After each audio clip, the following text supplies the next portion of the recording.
باللہ من الشیطان اللعین الرجیم بسم اللہ الرحمن الرحیم ان اللہ وملائکتہ یصلون علی النبی یا ایہا الذین آمنوا صلوا علیہ وسلموا تسلیما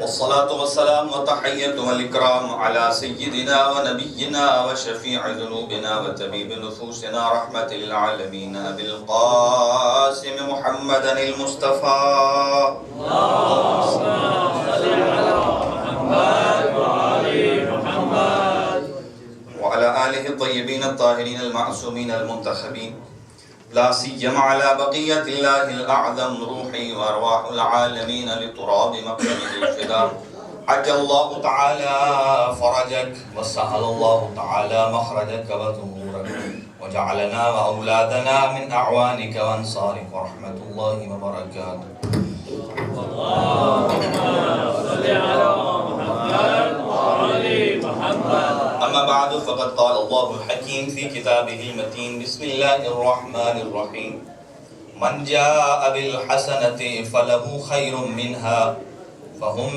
من فزع يومئذ آمنون ومن جاء بالسيئة فهم قبت وجوههم إلى النار صدق الله العلي العظيم اللهم صل على حاضرین گرامی قدر، بغیر کسی تمہید اور تاخیر کے، چونکہ دامن وقت میں بھی اتنی ہی گنجائش ہے، آپ کی مصروفیات بھی اور اس رات کی اہمیت اور فضیلت بھی اس قدر زیادہ ہے کہ انسان زیادہ سے زیادہ عبادت خدا میں مصروف اور مشغول رہے، اور چند ابتدائیہ دعائیہ جملات کے ساتھ آغاز گفتگو ہے کہ خداوند عالم پروردگار لم یزل ولا جزال تمام حاضرین کے حوائج شریعہ کو پورا فرمائے، اپنی اپنی دعاؤں کے لیے بھی بڑے کانشیس رہیے اور آمین کے لیے بھی تہ دل سے، اس لیے کہ کیا معلوم کسی کی آمین کسی کے سال کی تقدیر کو سنوار سکے۔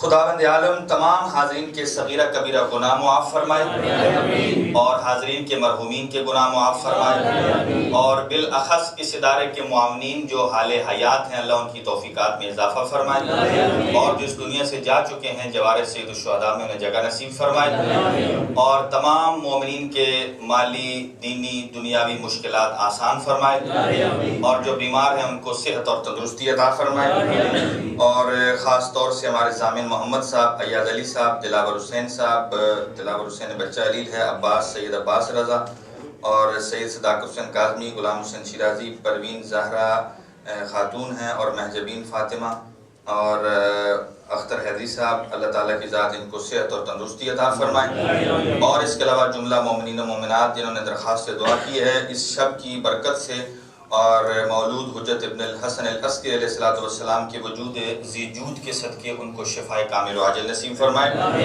اور جن صاحبان نے درخواست سے دعا کی ہے روزگار کے سلسلے میں، خدایا ان کو غیب سے روزگار مہیا فرما، جن روزگار عطا کیا ہے ان میں خیر و برکت عطا فرما، پروردگار بحق محمد و اہل بیت محمد تمام مومنین و مومنات کی زندگیاں دراز فرما، زندگی میں برکت عطا فرما، مقدس مقامات کی حفاظت فرما، اور جو حج اور زیارت کی سعادت حاصل کر چکے ہیں اسے قبول فرما، اور جو خواہش رکھتے ہیں اسی سال ان کی منشا پوری فرما، اور جو ابھی عتبات عالیہ کی زیارت کے لیے تشریف لے گئے ہیں اور خاص طور سے اس وقت میں وہ کربلا معلیٰ یا سامرہ میں یا کہیں مدینہ میں موجود ہیں، اللہ انہیں خیر و عافیت سے واپس پلٹائے۔ پروردگار بحق محمد و اہل بیت محمد ہمارے نوجوانوں کو شہزادہ علی اکبر کے صدقے ان کی جوانیاں انہیں نصیب فرما، اور جو قید میں ہیں انہیں رہائی عطا فرما۔ ایک چودھری ملی صاحب مشکلات میں ہیں، خدا ان کی مشکلات کو آسان فرمائے، اور آج کی نظر نیاز کا اہتمام ہمارے برادر سید ابرار حسین شاہ صاحب اینٹ ورف سے جو ہیں ان کی طرف سے بھی ہے، اور ہمارے برادر چودھری نثار حسین صاحب جو نمیور سے تشریف لاتے ہیں خداوند عالم ان دونوں کے مال اور رزق میں برکت عطا فرمائے، ان کے گھروں پر اپنی رحمتیں اور برکتیں نازل فرمائے، آفات ارضی و سماوی سے محفوظ فرمائے، ان کی اولاد پر ان کا سایہ تعدیر قائم و دائم فرمائے، اور ابرار حسین شاہ صاحب کی زوجہ محترمہ کو خدا صحت اور تندرستی عطا فرمائے، ہر قسم کی بیماری رفع فرمائے، پروردگار موت سے پہلے توبہ کی توفیق نصیب فرما، اور یہ نیمہ شعبان ہمارے لیے آخری نیمہ شعبان قرار نہ فرما، بار بار حجت خدا کا دن منانے کی توفیق عنایت فرما، پروردگار جن مومنین و مومنات نے مرض میں دعائیں لگائی ہیں سب کی دعائیں مستجاب فرما، اپنی دعاؤں کی قبولیت کے لیے بآواز بلند صلوات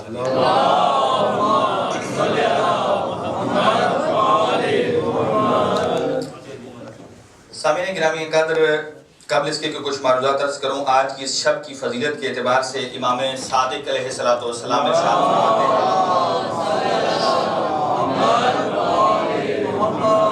آپ بیان فرماتے ہیں کہ خداوند متعال نے شب قدر کے علاوہ سال میں جتنی راتیں آتی ہیں ان راتوں سے اس شب نیمہ شعبان کو فضیلت عطا فرمائی، اور فرماتے ہیں کہ شب قدر مخصوص ہے ہمارے جد حضرت محمد مصطفیٰ صلی اللہ علیہ وسلم کے ساتھ، اور نیمہ شعبان کی شب ہم اہل بیت علیہ السلام کے ساتھ مخصوص ہے۔ کچھ شب کی فضیلت کے حوالے سے چند ایک روایات، اور پھر آپ نے فرمایا کہ خداوند متعال اپنی ذات کی قسم کھا کے کہتا ہے، خداوند متعال اپنی ذات کی قسم کھا کے کہتا ہے کہ اگر کسی بندے یا کسی سائل کے گناہ ریت کے ذرات سے بھی زیادہ ہو، تھوڑی دیر کے لیے امیجن کریے کہ ریت کیا ہوتی ہے اور اس کے ذرات کیا ہوتے ہیں، اور بارش کے قطرات سے بھی اگر زیادہ ہو، تو خدائے لم یزل ولا یزال اپنی ذات کی قسم کھا کے کہتا ہے اگر کوئی بندہ اس شب یعنی نیمہ شعبان کو انتہائی عاجزی اور انکساری کے ساتھ میرے دربار میں آ کر مجھ سے سوال تو کرے، خدا فرماتا ہے مجھے اپنی ذات کی قسم آج کی شب میں کسی سائل کو خالی واپس نہیں لوٹاتا، سوائے اس کے کہ جو کسی معصیت کی خواہش کرے، کسی برائی کو طلب کرے۔ آپ سمجھیں گے یہ کون ہوتا ہے جو برائی طلب کرتا ہے؟ بہت سارے ایسے ہیں کہ جو کسی کے لیے بغض اور عناد رکھتے ہیں اور دعا کرتے ہیں کہ خدایا میری کشتی نیا تو پار لگ جائے اور اس کی ڈوب جائے، اور اس دل سے جو دعا مانگے گا خدا اس کو کبھی قبول نہیں کرتا۔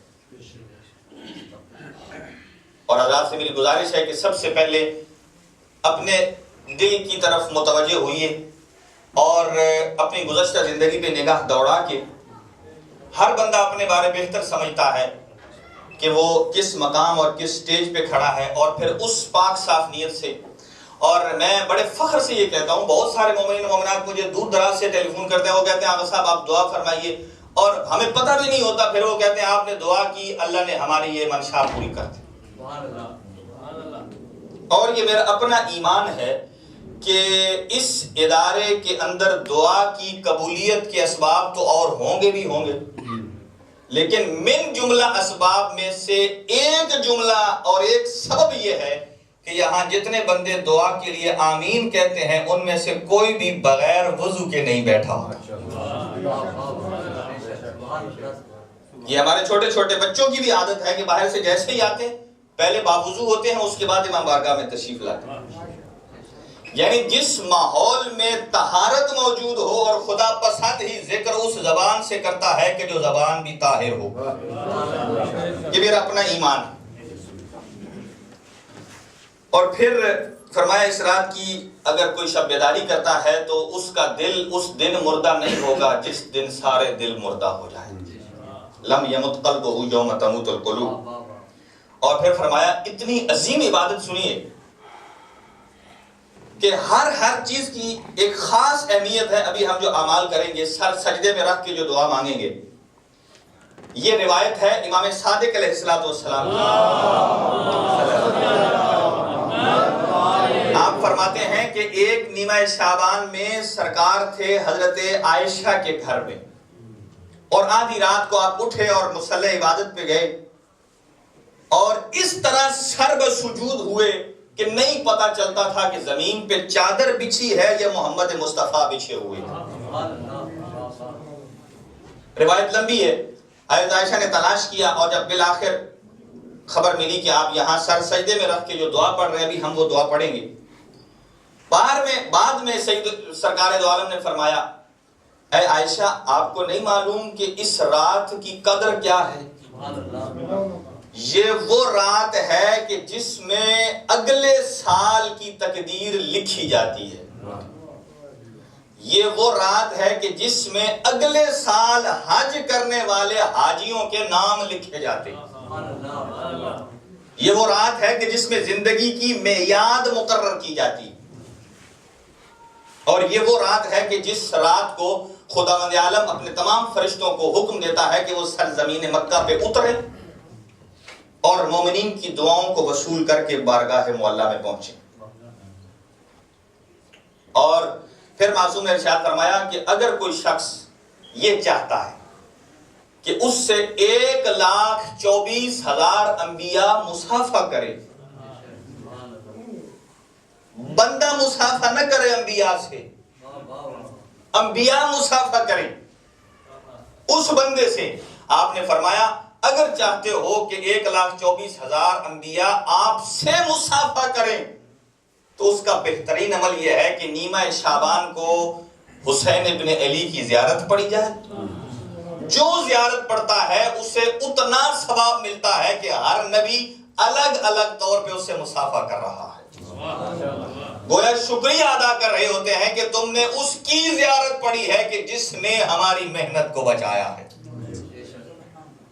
بڑے اعمال ہیں اس شب کے، اور انتہائی اختصار کے ساتھ ایک صلوات پڑھ لیجئے مل کر بابا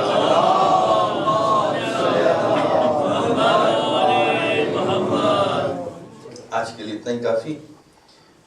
میں نے جس آیہ مجیدہ کو تلاوت کیا اس کے ضمن میں چند ایک باتیں، اور پھر اس کے بعد آپ کی زحمت تمام۔ ارشاد پروردگار یہ ہے کہ من جاء بالحسنۃ فلہ خیر منہا، جو شخص بھی قیامت والے دن ایک نیکی لے کر آئے، فَلَهُ خَيْرٌ مِّنْهَا، اس ایک نیکی کے بدلے اس سے بہترین چیزیں دی جائیں گی، بہترین نیکیاں دی جائیں گی۔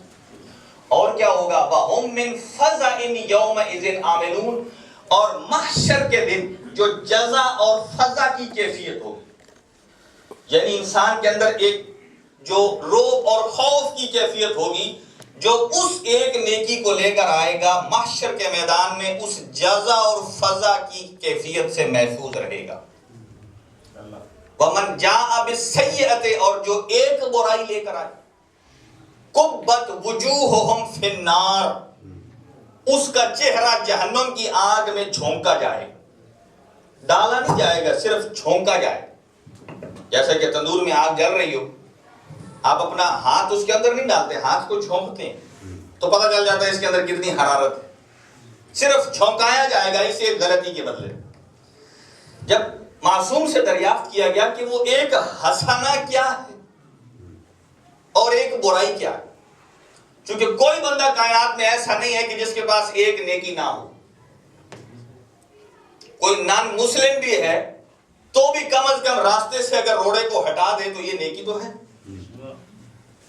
کسی گرتے ہوئے کی ہیلپ کر رہا ہے، نیکی تو ہے، کسی پیاسے کو پانی پلا رہا ہے، یہ بھی نیکی۔ اور برائی تو ہر جگہ مل جاتی، تو کون سی نیکی ہے؟ تو معصوم نے ارشاد فرمایا اس سے عام نیکی مراد نہیں کہ کوئی پانی پینے پلانے والی نیکی لے آئے، کوئی راستے سے روڑا ہٹانے والی نیکی لے آئے تو اس سے محشر کے خوف سے محفوظ رہے گا۔ آپ نے فرمایا اس سے مراد وہ نیکی ہے کہ جو محشر کے میدان کا مالک ہے اس کے ساتھ اٹھ کر آئے۔ وَكُلَّ شَيْءٍ أَحْصَيْنَاهُ فِي إِمَامٍ مُبِينٍ، کہ جو جس کو فالو کرتا ہے وہ اس کے لیے حسنہ ہے۔ ہر شخص اپنے امام کے ساتھ اٹھایا جائے گا. کہا محشر کے میدان میں جو یہ نیکی لے کر, گویا کائنات کے امیر کے زمانے کے جو لوگ تھے وہ مولا علی کی نیکی لے کر جائیں گے, اور امام حسن مجتبی کے زمانے میں جو لوگ تھے وہ امام حسن مجتبی کی نیکی لے کر جائیں گے. اور فرمایا مہدی دوران کے زمانے کے جتنے لوگ ہیں اپنے زمانے کی حجت خدا کی نیکی کو اگر دل میں لے کر جائے گا تو یہ نیکی وہ ہے کہ جو محشر کے خوف سے بچا سکتی ہے. اور فرمایا سیئہ کیا ہے؟ کہا برائی یہی ہے کہ جو اپنے وقت کے امام کو چھوڑ دے, اس سے بڑی کوئی برائی ہے ہی نہیں. جیسا کہ لوگ اس نیمہ شعبان کو شب براءت بھی کہتے ہیں, کئی لوگ شبرات کہتے ہیں, شبرات پٹاخوں والی رات. پٹاخے کیوں بجاتے ہیں؟ اس کی بھی خاص ویلیو ہے. البتہ اہل سنت برادران کے ہاں اس کی خاص وجہ جو ہے وہ یہ کہتے ہیں چونکہ اس رات قرآن یک بارگی نازل ہوا. 23 سال میں قرآن رفتہ رفتہ نازل ہوا. انزلہ کا معنی ہوتا ہے ایک بار نازل کر دینا سارے کا سارا. نزلہ کا معنی ہوتا ہے تھوڑا تھوڑا کر کے نازل کرنا. قرآن کے بارے میں دونوں ڈیفینیشنیں موجود ہیں, اور وہ کہتے ہیں کہ 15 شعبان کی رات کو جبرائیل نے سارا قرآن قلب مصطفیٰ پر نازل کر دیا. پھر جیسے جیسے اس آیت کا موقع آیا ویسے ویسے اسے اتارتا گیا. یہ ہے ایک فضیلت. تو مکتب اہل بیت کے ساتھ یک نہ شد دو شد, سونے پہ سہاگا, یعنی آپ یہ کہتے ہیں کہ اس رات قرآن صامت اترا ہے. آپ کی چپ پر میں صدقے جاؤں آج کہ نیمہ شعبان بھی ہو اور آپ اپنی زبانوں کو ذکر حجت خدا سے معطر نہ کریں تو پھر میں آپ کو قربان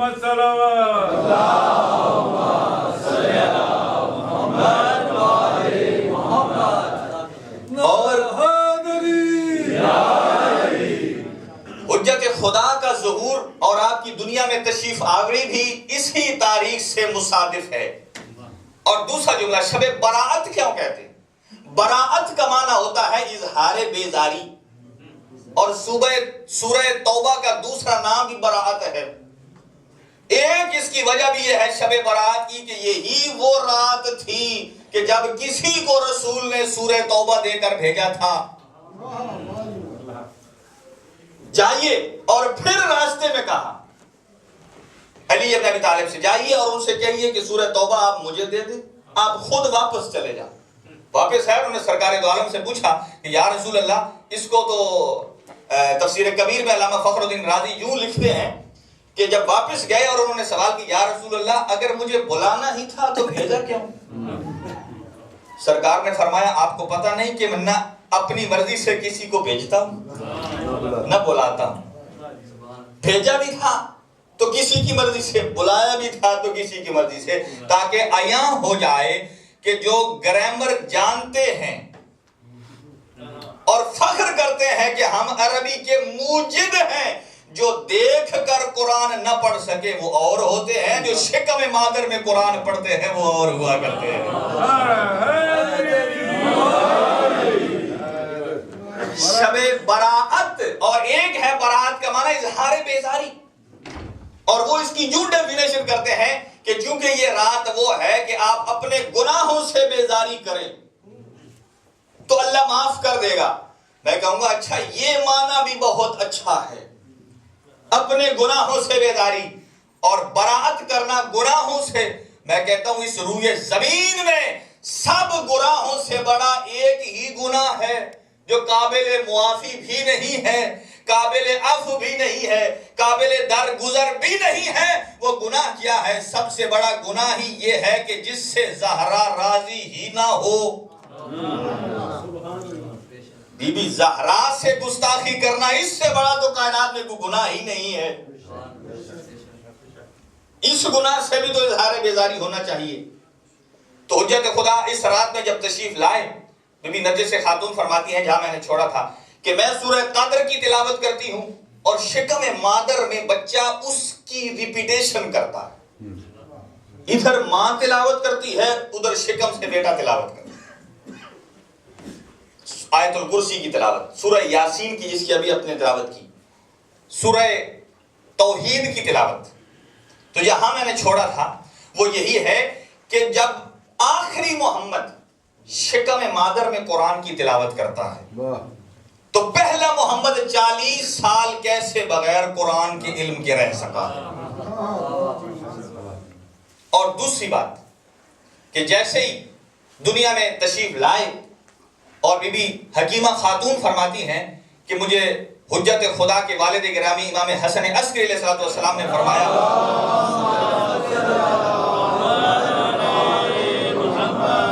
آپ یہاں تشریف فرمائیے. کہا کہ جب وہ عین صبح صادق کا وقت آیا میرے اور نرجس خاتون کے درمیان ایک حجاب سا لگ گیا، حجاب سا آمیزاں ہو گیا. اور میں نے حسن عسکری سے پوچھا اے میرا بیٹا ابھی تک تو یہ کیفیت نہ تھی، کہاں گئی نرجس؟ ابھی یہ پوچھ ہی رہی تھی اور جواب دے ہی رہے تھے امام حسن عسکری علیہ السلام. تو بی بی حکیمہ خاتون فرماتی ہیں کہ میری آنکھوں سے وہ حجاب ہٹا، میں نے کیا دیکھا کہ حجت اللہ ابن الحسن العسکری جاسیا علی رکبتہ علی الارض مسجودا لخالقہ، کہ حجت خدا جیسے ہی دنیا میں تشریف لائے دو زانو ہو کر اس خدائے لم یزل ولا یزال کے حضور سجدہ ریز ہوئے. فرماتی ہیں زمان علیہ السلام علیہ تری سلام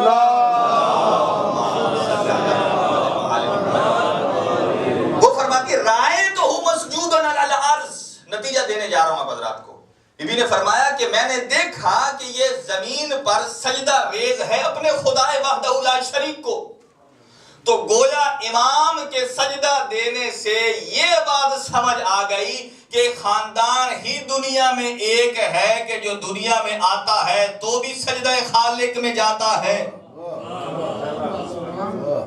اور جو دنیا سے جاتا ہے پھر بھی سجدہ خالق سے جاتا ہے.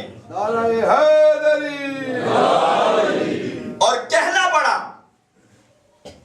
سرکار دو عالم کو جب جبرائیل نے یہ کہا کہ کون حجت ابن الحسن العسکری، کہا بِیُمْنِهِ رُزِقَ الْبَرَا بِوُجُودِهِ سَبَقَتِ الْأَرْضُ وَالسَّمَاءُ يَمْلَأُ الْأَرْضَ قِسْطًا وَعَدْلًا كَمَا مُلِئَتْ ظُلْمًا وَجَوْرًا.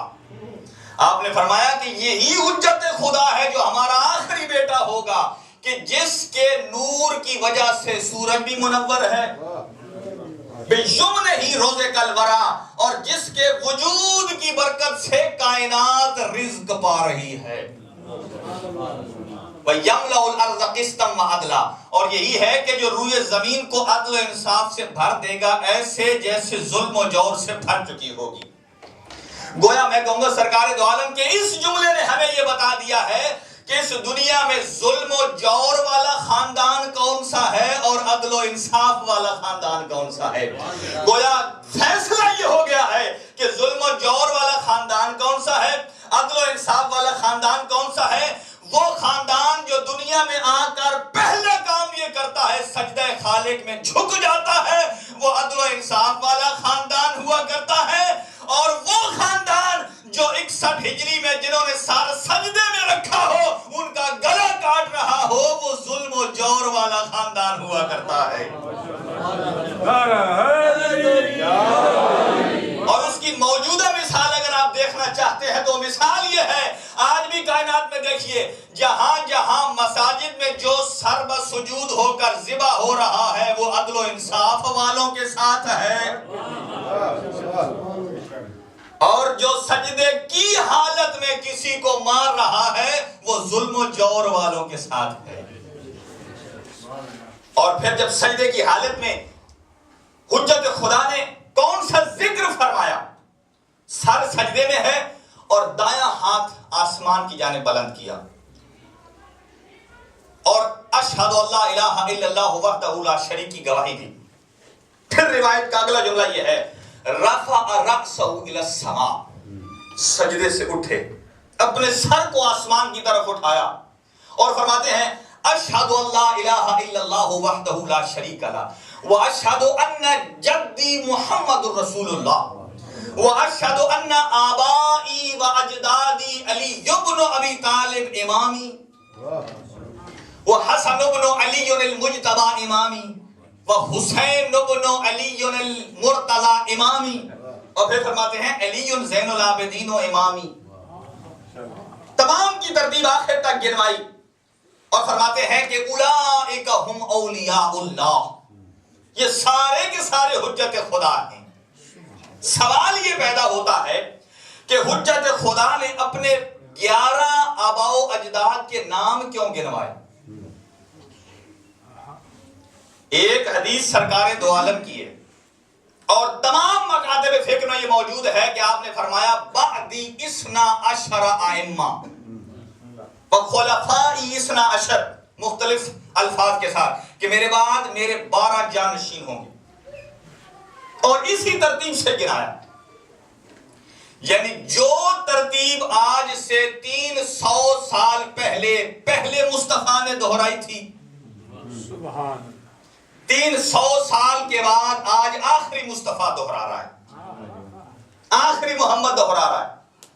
دہرانے کا مطلب یہ تھا کہ کون کون میرا جد ہے، کون کون میرا امام ہے. پہلا محمد مصطفیٰ ہے، پھر علی مرتضیٰ ہے، حسن مجتبیٰ ہے، حسین شہید کربلا ہے، زین العابدین ہے، محمد باقر ہے، جعفر صادق ہے، موسیٰ کاظم ہے، علی رضا ہے، محمد تقی ہے، علی نقی ہے، حسن عسکری ہے. تمام کا نام اس لیے گنوایا ہے تاکہ دنیا والوں کو بتائے کہ تم سمجھ لو کہ جس پہلے محمد نے جس ترتیب سے نام گنوائے تھے اسی سے میں گنوا رہا ہوں، تاکہ سب کو پتہ چل جائے کہ کس کا باپ موجود ہے، کس کا دادا موجود ہے. جس ترتیب سے پہلے محمد نے بتایا میں بھی بتا رہا ہوں. گویا پہلا محمد اعلان کرنے والا تھا، آخری محمد اس کی تصدیق کرنے والا ہے.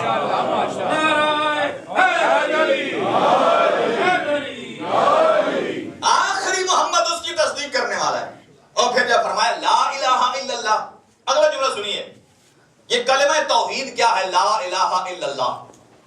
اور جب آپ اس کے ساتھ لفظ اشہدو ملاتے ہیں نا، اشہدو اللہ الہ الا اللہ، یہ پھر کلمہ شہادت بن جاتا ہے.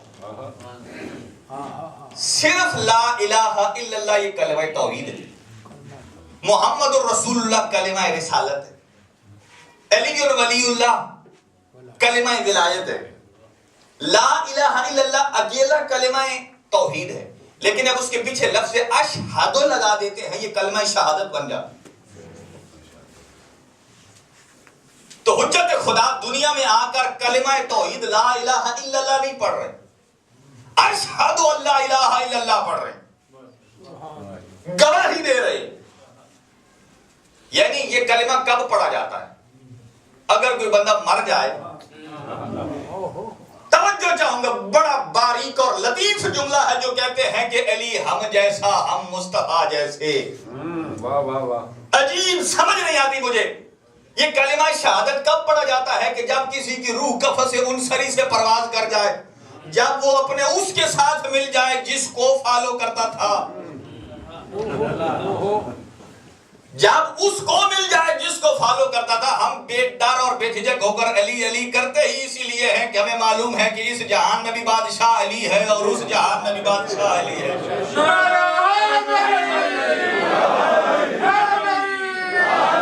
یہاں بھی حکومت میرے مولا علی کی، وہاں بھی حکومت میرے مولا علی کی. یہ کلمہ شہادت پڑھا کب جاتا ہے؟ کہ جب کوئی مر جائے. اللہ اکبر، جب کوئی مر جائے تو پڑھتے ہیں کلمہ شہادت.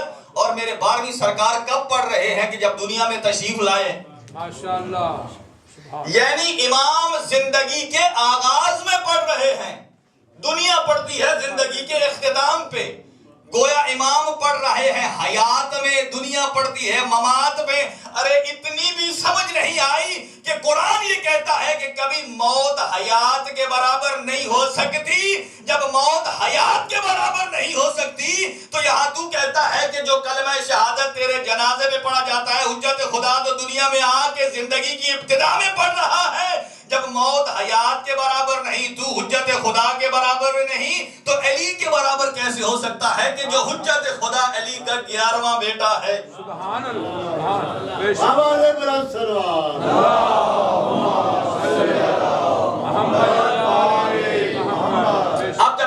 تشریف لائے، ہاتھوں پہ اٹھایا امام حسن عسکری علیہ السلام نے. عجیب جملہ سنیے گا. ہاتھوں پہ اٹھایا اور اٹھا کر جیسے سرکار دو عالم نے کہا تھا تیسرے دن فاطمہ بنت اسد کے ہاتھوں سے علی کو لے کر یہ کہا تھا یا علی کچھ سناؤ. حجت خدا کو جب امام حسن عسکری نے اٹھایا تو کہا بیٹا حجت کچھ سناؤ.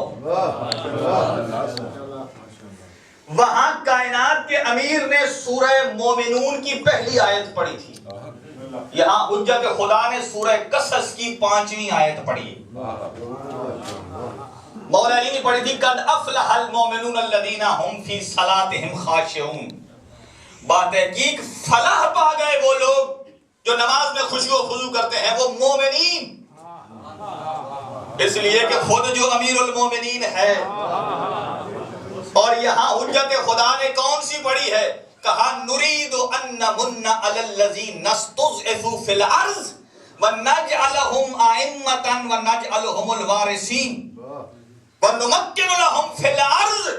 اور آپ نے فرمایا کہ اللہ نے ارادہ کر لیا ہے کہ ان کو صاحب احسان بنائے کہ دنیا میں جنہیں کمزور کر دیا ہے نجعلہم ائمۃ، فرمایا ہم انہیں امام بنائیں گے. احسان یہ ہے کہ ہم انہیں دنیا کا امام بنائیں گے. ونجعلہم الوارثین، اور انہیں دنیا کا وارث بنائیں گے. ونمکن لہم فی الارض، اور پوری زمین میں انہیں حکومت عطا کریں گے. یہ جملہ سنیے گا، پوری زمین میں. یہ نہ سمجھے کہ صرف ایک علاقے کی حکومت نہیں، پوری دنیا کی حکومت. پھر بہت سارے لوگ یہ کہتے ہیں کہ جب سرکار علی بن ابی طالب مدینہ میں تھے اور رسول گئے تھے خیبر میں تو 40ویں دن فرمایا ناد علی، علی مدینے سے آئے. تو بہت ساروں کی یہ رائے ہوتی ہے کہ اتنے جلدی علی آ کیسے گیا، لیکن علی آ گئے. میرا سوال یہی ہے کہ کم از کم اس بات کو سوچ لیا کریے. کئی فضیلتیں تو ایسی ہیں کہ جو علی کے شیعہ بھی اس پہ پورا اترتے ہیں، دنیا ان کو اپنے امام سے ملاتی. حجت خدا جب ظہور فرمائیں گے تو عام مومن کی کیفیت یہ ہوگی کہ وہ طی الارض ہو جائے گا. آپ فرمائیں گے طی الارض کیا ہوتا ہے؟ طی الارض یہ ہوتا ہے کہ اگر اس نے نماز فجر ادا کرنی ہے اور یہاں برسل میں موجود ہے اور آج اس نے نیت کر لی کہ آج میں حجت خدا کے پیچھے نماز پڑھوں جا کر مکہ میں، تو جیسے ہی اس نے ارادہ کیا تو پہلا قدم برسل میں ہوگا، سبحان اللہ، سبحان، دوسرا قدم مکے میں ہوگا. طی الارض اسے کہتے ہیں، یعنی اس کے لیے زمین سکڑ جاتی ہے. ہمارے لوگ اور تجزیہ کرنے لگ پڑتے ہیں، اس کے لیے زمین سکڑ جاتی ہے. ارے آصف ابن برخیا جو ملکہ سبا کا تخت یمن بابل لے آیا تھا، 2200 کلومیٹر کا فاصلہ چشم زدن میں لے آیا تھا. کیا لینے گیا تھا؟ زمین کا فاصلہ طے کیا تھا. جب کسی نے صادق آل محمد سے پوچھا مولا وہ 2200 کلومیٹر کا فاصلہ یعنی کئی 100 میل کیسے طے کیا؟ آپ نے فرمایا اس نے طے نہیں کیا، اس کے پاس ایک اسم اعظم تھا جس کی بدولت سبا سے یمن تک زمین سکڑ گئی تھی. اس نے ایک قدم یمن میں رکھا، دوسرا سبا میں رکھا. میں کہتا ہوں ذرا سوچ کے ناخن لیجئے، میرے مولا علی کو آصف ابن برقیہ سے نہ ملائیے. اس کے پاس ایک اسم اعظم تھا. کائنات کے امیر فرماتے ہیں اللہ کے کل 73 اسم اعظم ہیں، 72 ہم آل محمد کے پاس ہیں. اس سے مت ملائیے. حجت خدا کے ایک مومن اور مرید کی علامت یہ ہوگی کہ وہ طی الارض ہو جائے گا. کہا یہ نشانی میرے مولا کی نہیں، یہ عام صفت ہے. جب حجت خدا ظہور کریں گے اتنی فضیلت تو حجت خدا کے ایک مومن کی ہو سکتی ہے، اتنی فضیلت ایک مومن کی. بس میں تمام کر رہا ہوں. اور حجت خدا جب ظہور فرمائیں گے تو زمین اپنا سونا اور چاندی اگل دے گی. ایک ہی گھاٹ سے بھیڑ بھی پانی پیے گی اور بھیڑیا بھی. بھیڑ بھی اور بھیڑیا بھی، شیر بھی اور بکری بھی. اور نہ شیر کی جرت ہوگی کہ بکری کی طرف نظر اٹھا کے دیکھے، اور نہ بکری کے اندر خوف ہوگا کہ مجھے شیر کھا جائے گا. سبحان اللہ، سبحان اللہ. کیوں؟ شیر کیوں نظر نہیں اٹھا کے دیکھے گا؟ اس لیے اسے بھی پتا ہے کہ عین اللہ کی آنکھ مجھے دیکھ رہی ہے. عین اللہ کی آنکھ مجھے دیکھ رہی. اور بہت سارے ایسے واقعات ہیں. فرمایا جب حضور تشریف فرما ہوں گے، سرکار حجت قائم عالم محمد تشریف فرما ہوں گے، آپ کے سر پہ ابر رحمت چلا کرے گا. جہاں جہاں جائیں گے بادل کا ٹکڑا آپ کے سر پہ ہوگا، تاکہ دنیا کو پتا چلے جس نے پہلا محمد نہیں دیکھا دیکھ لے یہ اسی محمد کی کاپی ہے.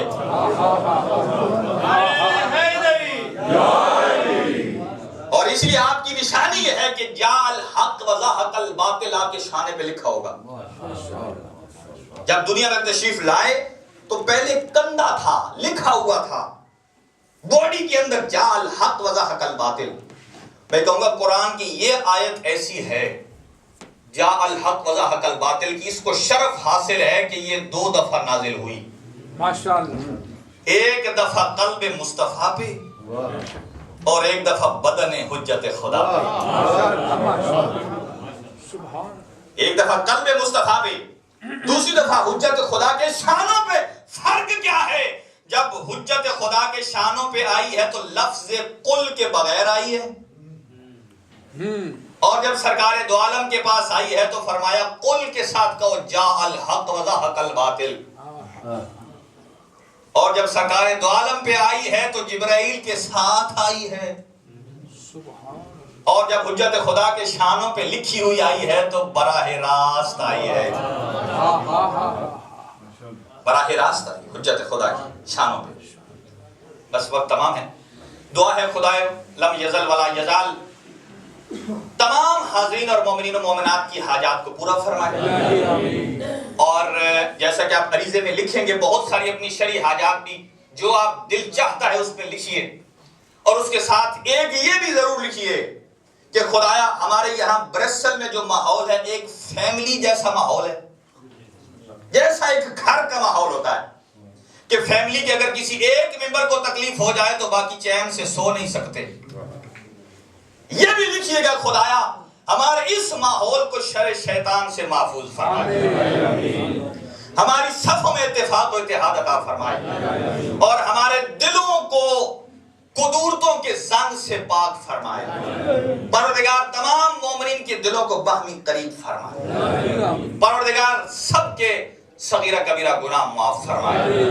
ہمارے نوجوانوں کو علم و عمل کی توفیق عنایت فرمائے، اور دنیا اور آخرت کے ہر موڑ میں کامیابیوں اور کامرانیوں سے ہمکنار فرمائے. تمام حاضرین کے مال و رزق میں برکت عطا فرمائے، اور جنہوں نے درخواست دعا کی اللہ ان سب کی دعاؤں کو قبول فرمائے. ربنا تقبل دعا منا انک انت السمیع العلیم بجاہ محمد و آلہ الطاہرین.